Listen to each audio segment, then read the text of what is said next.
Oke, selamat siang buat semuanya. Sekali lagi kami ucapkan terima kasih atas ketersediaan waktu untuk ikut di acara kami. Ini acara HIMA untuk tahun 2021 yang pertama kali, yaitu dengan melalui Google Meet. Jadi konsep kita sebenarnya podcast sebenarnya sih, acaranya santai aja, nggak usah terlalu serius untuk webinar. Mungkin kalau webinar mungkin sedikit serius ya. Ya, jadi saya harap acara-acara seperti ini nanti mungkin akan lebih berkembang lagi, lebih bagus lagi. Mungkin ada masukan dari teman-teman kita semua. Ini sementara kita masih untuk internal dulu.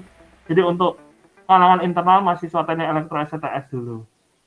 Nah, acara siang hari ini mengenai beasiswa atau melanjutkan studi ke Eropa, yaitu dengan narasumber Bapak kita Ivan di sebelah saya, Koko Ivan, Kakak Ivan. Nah, beliau lagi mengajukan syarat-syarat untuk studi ke Eropa. Nah, nanti siang hari ini kita mau mengulik apa saja sih yang kira-kira kita bisa ketahui. Mungkin ada teman-teman kita yang mau mengikuti jejak beliau. Wah, saya jadi sungkan, apa harus ngomong beliau atau kakak atau gimana? Oh, kakak aja. Oke. Kakak Ivan ini mau melanjutkan studi ke Eropa. Nah, mungkin bisa menjadi inspirasi buat teman-teman semuanya yang mau mengikuti jejak kakak Ivan ini. Nah, jadi dia memang sudah bertekad bulat mau melanjutkan studi S2 ke Eropa. Nah, mungkin sehari ini kita akan mau mengetahui ceritanya sih, apa yang menjadi motivasi kakak Ivan ini ke Eropa. Nah, oh sudah ya, ini udah ada PowerPoint-nya, jadi mungkin kita bisa ini. Bentar ya, saya akan share.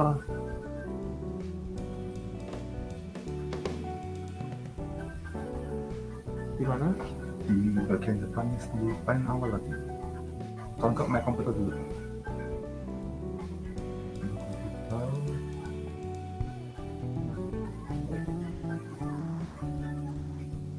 Ini kan?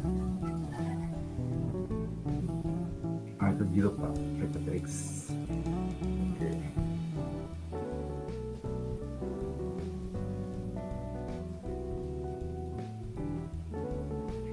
Kan di-share screen dulu. Iya, sudah. Oke. Nah, sebelum kita masuk PowerPoint,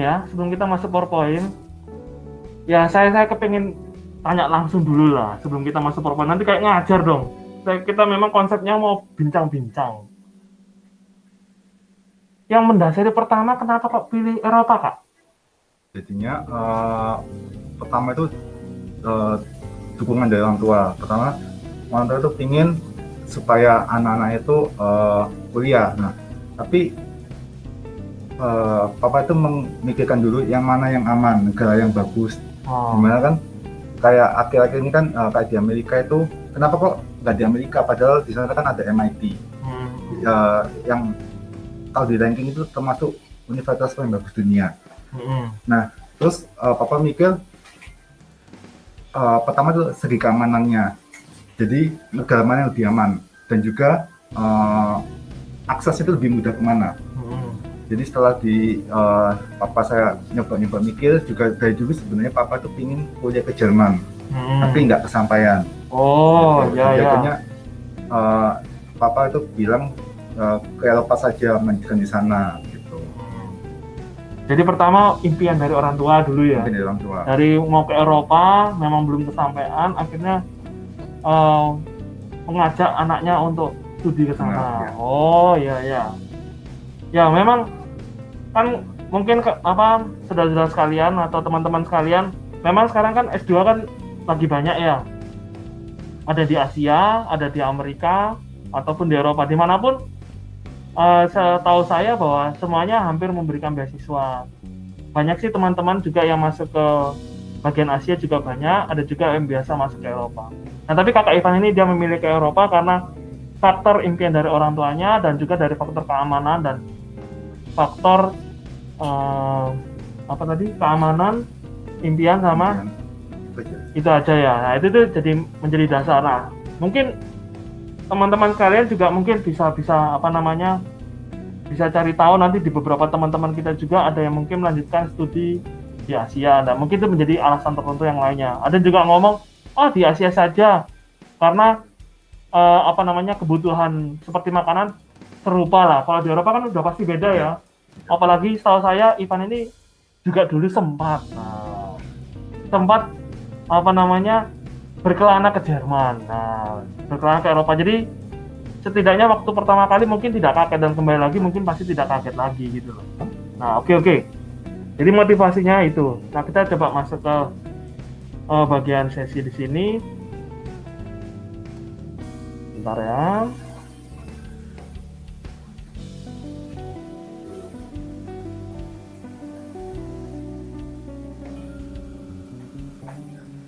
Nah, apakah sudah kelihatan PowerPoint di sini? Ini nanti di sini mungkin Ivan akan memberikan penjelasan sedikit dari apa yang menjadi S2-nya dia di sana. Nah, apa sudah kelihatan dari PowerPoint yang di-share di siang hari ini? Sudah, Pak. Saya. Nah, mungkin Ivan bisa share masalah di sini. Nah ini tadi. Jadi sebagai motivasi kenapa kok saya itu ingin melanjutkan kuliah ke S2. Yang pertama seperti yang sudah saya jelaskan tadi itu karena dari faktor keluarga. Yang kedua itu adalah tentang jati diri. Saya itu sebenarnya masih sejak dahulu itu kan saya sudah pernah hidup sebelumnya di Jerman selama 8 tahun. Jadi setelah SMA, 8 tahun, Pak. Jadi setelah dari SMA, saya merantau ke Jerman, kerja di sana. Kerjanya itu sebagai pertama tukang cuci piring. Jadi kerjaan yang biasa-biasa dulu. Jadi harus kalian bisa cuci piring lah ya. Masa di rumah nggak ada yang bisa cuci piring. Itu, gajinya lumayan untuk cuci piring. Kemudian saya ikut teman saya kerja di universitas, jadi asistennya dia. Dan kemudian kerja di perusahaan. Nah, setelah saya mencoba banyak hal seperti itu, bekerja saya cenderung sebenarnya kurang suka. Jadi saya itu lebih senang bekerja di belakang meja kalau bisa. Jadi pekerjaan yang lebih enak. Karena pekerjaan seperti yang cuci piring atau kerja di perusahaan itu menurut saya menghabiskan tenaga dan saya lebih suka bekerja di dalam bidang akademik. Nah, jadi saya ingin kalau bisa menjadi seorang dosen dan itu adalah awal mula saya menemukan jati diri saya dan dengan menambah gelar atau kuliah melanjutkan ini saya berharap bisa menjadi terpenuhi harapan tersebut. Wah. Ya. Tadi kita bisa tahu ya kenapa bisa mau melanjutkan kuliah karena memang dari kakak Ivan ini memang ya sebelumnya dia sudah tahu pernah ke negara Eropa sana dan juga berusaha hidup di sana. Mungkin ada teman-teman yang mau bertanya atau gimana, kita bisa sebelum kita jauh-jauh dia di beberapa pertanyaan dan sebagainya, mungkin ada pertanyaan dari teman-teman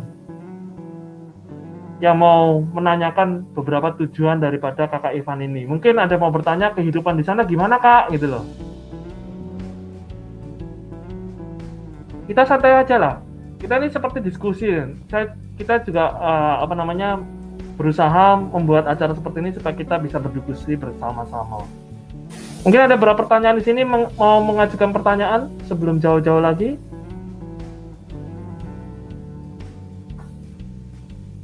Ada yang mau kepingin sekolah di Jerman? Jeffrey mau sekolah di Jerman?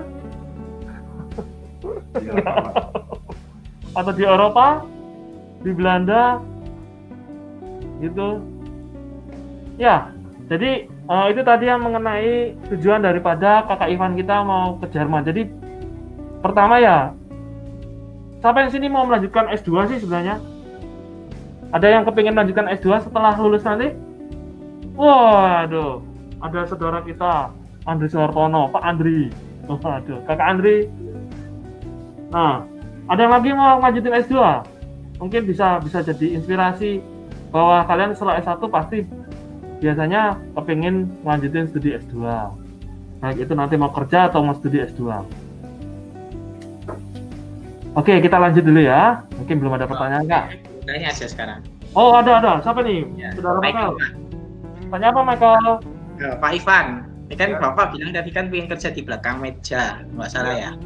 Ya, itu kenapa kok harus dosen sih? Kan belakang meja kan banyak. Yang freelance pun ada. Oke. Kenapa kok terlalu terobsesi dengan dosen? Oke. santai aja. Oke, ya, jadi saya jawab ya. Seperti yang dibilang kan pekerjaan di belakang meja banyak, mungkin jadi sekretaris atau apa. Tapi tujuan saya itu sebenarnya saya ingin bisa menjadi orang yang berguna. Jadi saya ya maksudnya jadi sekretaris pun juga berguna bagi perusahaan. Tapi saya itu ingin bisa berguna bagi orang lain dalam arti saya bisa memberikan pengetahuan ilmu saya dalam bidang akademik. Nah, sebenarnya jadi guru pun juga tidak ada masalah. Cuma menurut saya menjadi seorang dosen itu lebih menantang karena itu adalah jembatan. Menurut saya kuliah itu adalah sebuah jembatan sebelum orang itu bisa benar-benar bekerja atau bahkan melanjutkan ke jenjang lebih tinggi. Jadi saya ingin menantang diri saya di bidang pendidikan dan pekerjaan yang menjadi dosen itu. Oh, jadi dia gini, Michael, Kakak Ivan kita tuh dia pengen menantang dirinya sendiri untuk di bidang akademis lebih spesialnya begitu. Ada yang memang orang yang kepingin spesial di bidang praktisi atau mungkin di bidang lapangan. Nah itu loh. Jadi Michael nanti mungkin pengen, saya pengen menantang hidup saya, pengen menjadi usahawan, businessman. Nah itu juga bisa menjadi motivasi. Nah yang kita bisa ambil dari situ, kita harus memotivasi diri kita sendiri lah. Bagaimana, ada pertanyaan lain lagi?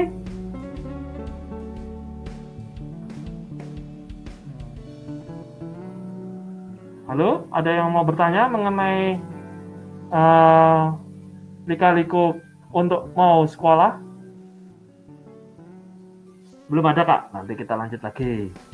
Kalau ada yang mau bertanya, bisa langsung angkat tangan atau mungkin bisa tulis atau langsung saja. Nanti kita akan mengulik masing-masing lah. Oke.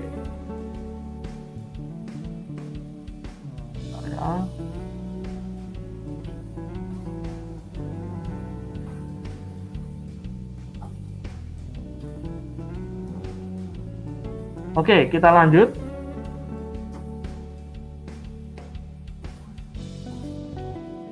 Tadi sudah. Yang kedua adalah kenapa harus melanjutkan kuliah di Eropa? Nah, mungkin bisa dijelaskan, Kak. Oke, jadi yang seperti yang saya bilang tadi, pertama itu lingkungan yang aman, juga mendukung untuk kegiatan perkuliahan. Di samping itu juga banyak universitas yang memiliki ranking. Jadi ini bisa kalian cek di internet, itu university ranking, itu banyak ranking universitas yang baik dan masuk ranking itu ada di Eropa. Juga menawarkan pendidikan yang tidak kalah dengan negara lain dan biaya kuliah yang murah. Di sini yang saya ingin tekankan, yang murah ini hanya ada di Jerman, itu paling murah. Kalau di negara lain tuh Eropa atau Swedia yang lain itu relatif mahal. Juga yang terpenting di sini adalah menawarkan pendidikan S2 dalam bahasa Inggris. Jadi kita sebenarnya tidak perlu bingung dengan bahasa, tetapi tetap kita harus mengerti bahasa lokal, jaga-jaga untuk kehidupan sehari-hari. Kalau misalkan kita ke pasar atau berhubungan dengan warga sekitarnya. Yang terakhir itu Eropa itu tergabung dalam EU, negara European Union, sehingga jika kita misalkan saya sudah lulus dari sebuah negara, misalkan saya lulus dari Jerman, saya mau bekerja di negara Swiss itu bisa dengan gaji yang lebih tinggi. Jadi semua itu saling terikat di negara Eropa, jadi aksesnya lebih enak. Seperti itu. Oh iya ya, ya setahu saya memang sih Eropa memang sudah jadi satu semua, kecuali kalau Inggris sudah keluar Ini ya, sudah bisa. sudah Brexit ya. Nah itu yang ya kita tidak tahu kenapa, mungkin masalah ekonomi dan sebagainya. Tapi memang Eropa sudah menjadi satu semua, mau misalnya sekolah di Jerman nanti kerjanya di Swiss boleh saja ya. Jadi memang sudah menjadi satu kesatuan. Nah, lalu mungkin dia kuliah murah ya di Jerman ya, paling murah. Nah mungkin siapa yang senang mau ke Jerman, yang masalah dulu ada mahasiswa kita juga yang kuliah di Stuttgart. Iya, dari kota Stuttgart di situ. Iya, David Buntoro namanya, dari Universitas Stuttgart. Ada juga anaknya dari Pak Budi. Anaknya Pak. Kalau nggak salah TU Delft atau Belanda, Pak. Belanda dia. Belanda. Jadi di TU Delft di Belanda. Jadi ada beberapa. Ada satu lagi Kak. Namanya dulu sempat jadi dosen di sini 1 tahun, namanya Ferdian. Iya, enggak tahu. Dia juga di Belanda. Saya lupa dia ambil jurusan mengenai mekanik Kak. Jadi dia mekanik, dia tidak elektro, tapi yang dua tadi David sama Widita itu di elektro, memang di embedded system dan sebagainya. Nah memang di Jerman itu juga murah, di Belanda saya nggak tahu murah atau mahal. Nah tapi memang paling murah di Jerman. Lalu untuk memang world class university memang banyak kan di Eropa Kak ya, itu banyak. Nah terutama ini juga betul bahasa Inggris. Jadi memang nggak semuanya waktu itu di Jerman atau di Belanda menawarkan program dalam bahasa Inggris Kak.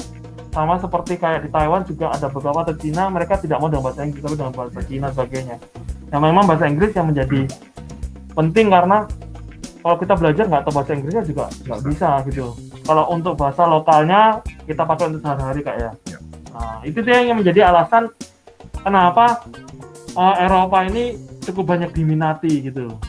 Nah, jadi ini yang menurut Kak Ivan ini mengapa harus kuliah di Eropa gitu. Ada lagi mau bertanya masalah di sini? Apa ada yang mau bertanya? Nggak ada? Oke, kita lanjut deh.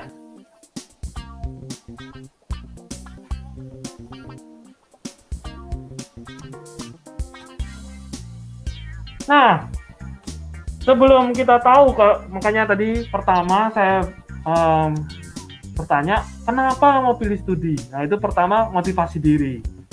Yang kedua, tentukan tempatnya dulu. Apa mau di Eropa, Asia, atau Amerika kayak, atau di Australia, atau di Indonesia juga sama saja. Kan memang tujuannya untuk mau sekolah. Setelah motivasi kita tahu, kita memotivasi diri sendiri, kita tahu tempatnya. Nah, sebelum kita ke sana, kita harus cek dulu. Kira-kira apa saja. Mungkin yang pertama cek universitas yang dituju Kak ya. Masa nggak tahu universitas apa yang mau dituju Kak? Oke, sekarang kita masuk ke Eropa. Boleh tahu Kak, ini Eropa mau kemana nih Kak? Jadi pertama kita harus tahu dulu universitasnya itu yang mana dulu. Oh, universitas yang mana dulu? Bukan menentukan daerahnya dulu Kak?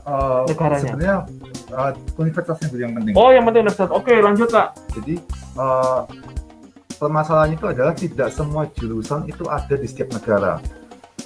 Sebagai contoh, untuk kasusnya saya itu ingin mengambil microelectronics, dalam bahasa Indonesia itu elektronika mikro. Pendalamannya di S2 itu elektronika mikro kayak pelajaran Pak Agus dong Pak. Benar Pak. Elektronika mikro semester 2 loh ya. Ada enggak? Oh, ngajar juga Pak Ivan. Oke. Elektronika mikro. Tidak semua negara itu ada jurusan ini.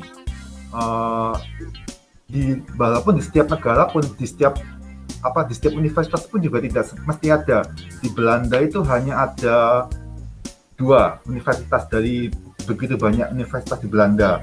Kemudian di Jerman itu ada 3. Seingat saya hanya ada 3.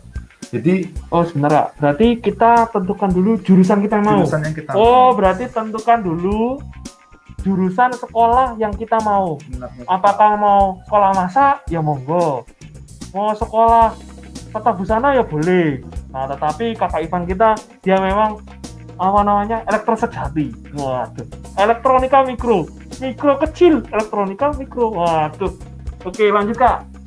Nah, misalkan kita sudah dapat universitas yang kita mau. Nah, terus kemudian kita harus mencocokkan apakah kurikulumnya itu sesuai atau tidak. Jadi saya ada pernah kasus ini barusan juga, itu saya mendaftar ke Universitas Twente seperti tempatnya Menjeni. Oh ya. Nah, tetapi saya ditolak gara-gara kurikulumnya, katanya sih kurikulumnya gitu. Kurikulum dari mana Kak? Dari sini atau Kurikulumnya STS dengan Twente itu berbeda. Twente ya? Iya. Oh, ada yang tahu Mem Jeningo di sini? Tahu ya? Itu dosen bahasa Inggris, dia ngambil Universitas Twente di Belanda ya? Di Belanda. Belanda, itu juga cukup terkenal, Twente. Oke. Nah, mereka ngomong kurikulumnya berbeda. Ya udah saya berarti memang permasalahan kurikulum apa saja yang dipelajari di S1 kampus asal dengan tujuan itu penting sekali. Terutama adalah kredit sistemnya. Di sini kan saya menjelaskan SKS. Berapa banyak SKS di Indonesia nanti akan dikonversikan ke ECTS. ECTS itu SKS-nya Eropa. European Credit Transfer System. Jadi harus sesuai. Sebagai contoh juga kemarin saya mendaftar di Swedia. Mereka itu meminta sekitar 30 pelajaran yang berhubungan dengan matematika. Waduh. 30 ECTS, 30 SKS di sana. Sementara kalau di STTS itu hanya per pelajaran 3 dan itu pun kalau nggak salah hanya sampai 16 SKS. Tapi tidak masalah karena sistem SKS-nya kita kalau diubah ke ECTS-nya Eropa itu lebih tinggi ternyata. Oh. Jadi kok bisa Pak? menutupi. Itu ada perhitungannya. Ada perhitungannya ya? Ada perhitungannya, ada perumusannya. Waduh, saya juga nggak ngerti nih. Ya, oke. Terus yang penting juga adalah deadline-nya. Jadi kapan kita harus mendaftar, kapan dokumennya harus dikirimkan. Seperti yang tadi saya contohkan di Twente itu kalau saya melihat kurikulum STS dengan Twente itu sebenarnya tidak ada yang berbeda. Jadi menurut saya itu adalah kesalahan saya karena saya itu mendaftar benar-benar hampir waktunya penutupan. Jadi kuotanya itu sudah habis seolah-olah. Oke, benar Kak. Sebelum kita jauh ya. Oke. Berarti tadi kita menentukan jurusan yang kita inginkan. Ya, benar. Kedua, kita cari universitas yang menyediakan jurusan tersebut. Benar. Betul ya? Lalu kita coba apply SKS kurikulum kita. Ya. Betul ya? Cocokkan. Karena kenapa bisa gitu Kak ya? Maksudnya kan ini kan melanjutkan S2. Ya. Tapi kita sini S1 SKS. Oh, berarti mata pelajaran apa yang sudah diakui di sana gitu ya maksudnya. Oke. Berarti jurusan kemudian kurikulum yang kita pakai di kampus lalu kita cocokkan dengan kampus yang mengakui kurikulum kita ya Kak ya. Ya. Karena tadi kayak TNT gitu, apa bedanya? Jauh sekali Kak? Saya masih belum tahu detailnya itu Pak. Sebenarnya mereka tidak mau memberikan detail. Oh gitu, tapi kesimpulan mereka tidak sesuai gitu aja Tidak ya? sesuai. Oke. Berarti yang waktu itu ada berapa kampus waktu itu? TNT? Itu coba Twente saja dulu. TNT dulu, habis itu? Itu aja Pak. Oh itu aja, oke. Lalu kemudian mencatat deadline universitas, itu maksudnya apa yang terakhir tadi? Deadline itu maksudnya adalah kapan kita harus mulai mendaftar, Oh, kapan iya. kita harus ngirim dokumennya. Kalau bisa itu begitu buka langsung daftarkan.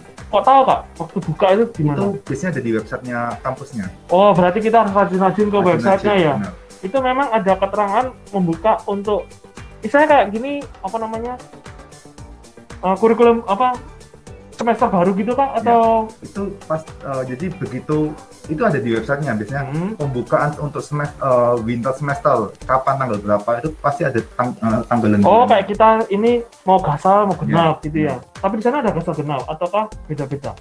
Umumnya itu winter semester. Oh, Jadi, winter musim semester. dingin. Tapi kadang-kadang kampus itu membuka musim summer juga. Oh per musim gitu ya. Sistemnya per Oh musim. berarti jadwal pembukaan tiap jurusan di setiap musim Ya. gitu ya. Oke. Itu jadi biar jelas ya, clear ya. Jadi supaya nggak terlalu jauh. Jadi tadi cek jurusan, kemudian cek kurikulum apakah sesuai dengan universitas yang kita kirim, dan juga cek pembukaan pendaftaran seperti pendaftaran mahasiswa baru gitu ya. Benar. Nah itu yang perlu kita tahu. Jadi jangan sampai nanti jadwalnya sudah tutup baru daftar ya percuma aja Kak ya. Oke, silakan Kak lanjut. Kemudian mencari akomodasi. Biasanya ini akomodasi itu adalah sebagai syarat visa nantinya. Jadi mereka akan meminta apakah kita punya tempat tinggal atau di sana atau tidak di sana. Itu bisa kita mencari kos-kosan atau punya relasi, boleh didaftarkan. Tapi yang pasti sebelum berangkat sudah harus punya tempat tinggal dulu. Kalau nggak dapet tempat lagi gimana Kak? Nggak boleh. Sama Kita nggak akan dapat visanya. Oh, berarti visanya memaksa kita di sana. Saya sudah harus siap tempat tinggal ataukah punya saudara di sana. Saudara juga boleh. Atau Oh, menyewa hotel juga nggak apa-apa ya. Oh, berarti kalau terpaksa cepet-cepet nyewa hotel aja. Ya. Oke. Kemudian yang kelima itu seperti yang tadi saya bilang harus bisa bahasa lokal, sehingga untuk berkomunikasi dengan orang-orang sekitar. Nah, itu gimana Kak? Ini susah juga Kak. Kalau ke Belanda, Jerman juga. Biasa seperti ini. Kalau dulu saya pengalaman di Jerman tuh, mereka yang ngambil S2 itu memang dalam bahasa Inggris, tapi pihak kampus memberikan kursus gratis. Jadi mereka boleh ngambil, boleh tidak, tapi ini kan membantu. Iya, Jadi betul. dikasihkan kursus gratis bahasa Jerman setiap minggu 2-3 kali kalau nggak salah. Oh, gratis loh ya, gratis.